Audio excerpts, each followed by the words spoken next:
Kemudian salawat dan salam mari kita kirimkan kepada Allah Nabi kita Nabi Muhammad SAW. Mudah-mudahan kita nanti masuk dalam orang-orang yang Bapak Ibu kepala sekolah yang kami hormati, Bapak Ibu majelis guru dan tenaga pendidikan SDN 086 Suku. Jalan sampai Acetang.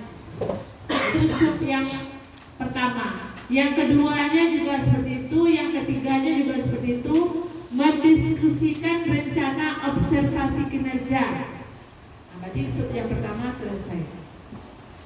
Yang kedua, kepala sekolah melaksanakan observasi kinerja guru secara efektif dengan menetapkan ranting berdasarkan bukti perilaku, memastikan lingkungan observer nyaman dan mendukung, minimalisir gangguan untuk pengamatan. Nanti Bapak Ibu itu membahas mungkin posisinya yang nyaman, yang mendukung, sarana prasarana dan sebagainya. Di situ nanti mencatat perilaku kunci yang relevan dengan kriteria observasi.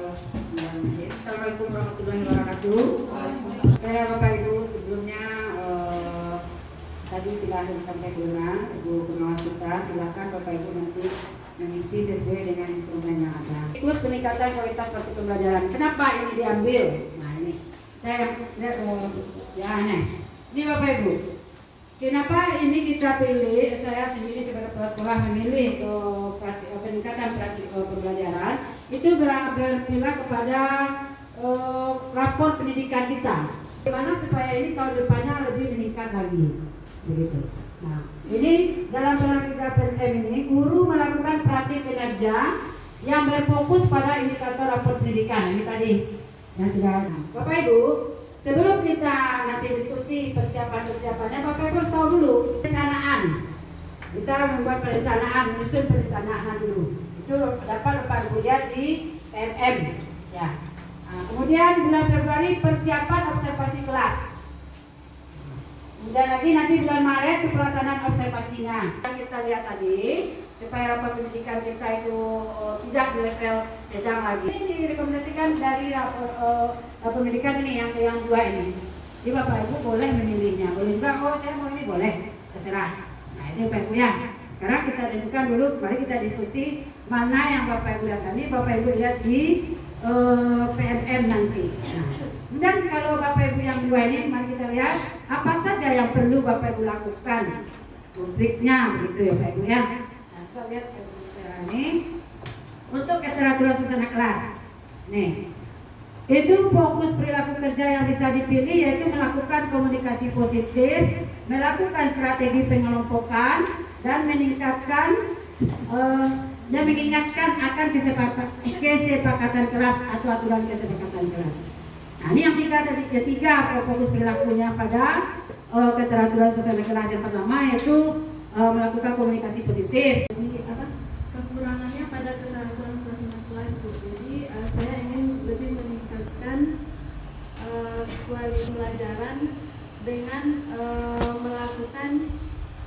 melakukan perbaikan pada keteraturan suasana kelas ini. Berarti Ibu mengambil lebih semangat lagi belajar gitu ya Bu ya. Bu Miko, milih apa Bu Miko?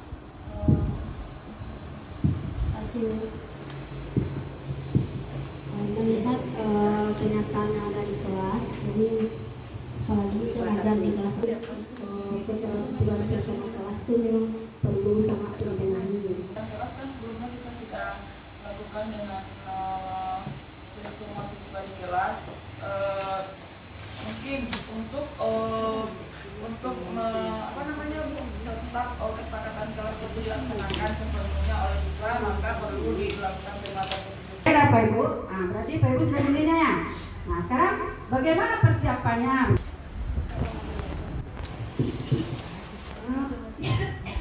Misalnya terus dan memilih dia yang akan misalnya belajar terus dan suasana belajar misalnya keyakinan kelas itu juga harus kita siapkan.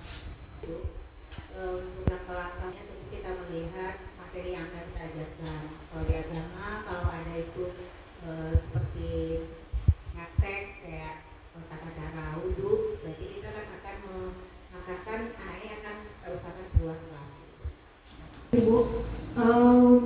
persiapannya selain yang disampaikan sama Ibu Nur tadi ada modul ajar, terus ada media-media yang sesuai dengan pembelajaran yang akan kita laksanakan, terus juga suasana kelasnya mungkin dibuat senyaman mungkin. Mungkin kalau ada pengelompokan dalam pembelajaran tentu ruangannya dibuat seperti apa kelompok itu akan kita laksanakan sebelumnya. Di rumah-rumah, kemudian itu ada nama masing-masing, kemudian ada yang memegang nama arah mata angin, ada utara, selatan, timur, dan barat. Kemudian anak dibuat senyaman mungkin untuk bergerak, leluasa bergerak, dia di tengah-tengah ini, sehingga penyusunan mobilnya kursi meja itu diatur ke pinggir, kelompoknya memanjang. Di sini ada 4 kelompok ya, kelompok 1, 2, kemudian sebelah sini ada kelompok 3 dan 4, karena muridnya 23. Jadi ada 4 kelompok, jadi tengah-tengah ini kosong. Kemudian murid secara bergiliran bermain perannya itu sambil 2 kelompok langsung tampil. 2 kelompok itu kelompok 1, 2 langsung tampil, yang pengamatnya ke kelompok 3 dan 4. Jadi kelompok 1, 2 tampil itu dibagi perannya, dia pegang miniatur, pegang nama utara, selatan, timur, barat. Jadi 4 orang tampil saja untuk kelas 1 ya. Kemudian yang 2 kelompok lagi mengamati. Kita mengadakan tanya jawab. Misalnya rumah Diva, coba anak ibu, rumah Diva berada di sebelah mana? Seperti itu. Dia di mana posisinya, nanti kan dia menanam udah ada nih matangnya. Karena saya guru agama itu ada 2. Jadi kendala yang saya hadapi, mana tahu ada ide yang lebih baik. Walaupun kita tidak melihat dia guru senior atau junior, dalam sekolah biasa saja.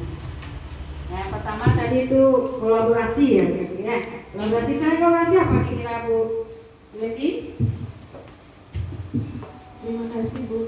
Untuk menghadapi tantangan yang kita temui di dalam kelas, maka kita tentu sebagai guru harus membenahi diri sendiri dulu. Mungkin kalau untuk pribadi itu bisa kita melalui webinar, workshop yang sudah tersedia di PMN, kemudian mengikuti pelatihan mandiri yang di PMN itu. Kemudian bisa juga kita berbagi dan berkolaborasi dengan teman-teman, mana tahu kendala yang kita hadapi juga ditemui di kelas lain. Nah, bagaimana ibu itu menanggulanginya atau apa solusinya, mungkin kita juga bisa share gitu. Baik.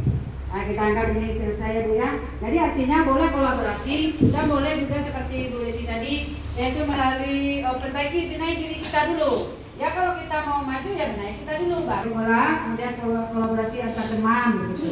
Kemudian bisa juga kita mungkin kalau bagi guru yang junior bisa melihat langsung ke guru senior. Mungkin sama seperti Ibu melakukan supervisi, Bapak Ibu juga boleh duduk di sana melihat. Mungkin kok pengalaman kalau ikut diajar, ikut caranya yuk. Bisa tip-tip itu bisa. Terima kasih Bu Rasma dan juga seperti Ibu. Mungkin adanya Ibu yang mana kalau pelajarannya dari awalnya mungkin kondisi kelasnya masih belum maksimal. Cari apa yang bisa membuat siswa itu lebih aktif untuk belajar, kemudian siswa itu lebih nyaman untuk belajar Ibu, dan juga mereka tidak merasa bosan berada dalam kelas. Tidak ada perubahannya Bu ya, hasil. Mungkin dari bapak-bapak lagi ya. Kan kemarin saya mengambil mengenai masakan daerah dari tradisional dari Solo. Jadi ada beberapa yang dikomen oleh Ibu Kepala, itu bukan komen, itu sebuah masukan ya Bu, mengenai dalam pembagian tugas dalam berkelompok. Baik itu sudah dilakukan ya, yang Bomber itu Ibu Biko Indra, Bu Desi dan Bu Ika. Mungkin yang lain nanti akan muncul juga. Nah itu sudah berbagi perhatian baik sama teman-teman, menjelaskannya dan ide-idenya. Mudah-mudahan nanti bermanfaat sekali dan dapat jadi role model lah bagi teman-temannya. Kemudian kolaborasi berkelanjutan. Nah, ini terus berkolaborasi secara rutin untuk mengevaluasi kemajuan dan merencanakan perbaikan selanjutnya. Kita jangan hanya berpaku malah gini selesai. Nah, terus yang saya berharapkan yang Allah. Ya, Assalamualaikum warahmatullahi wabarakatuh.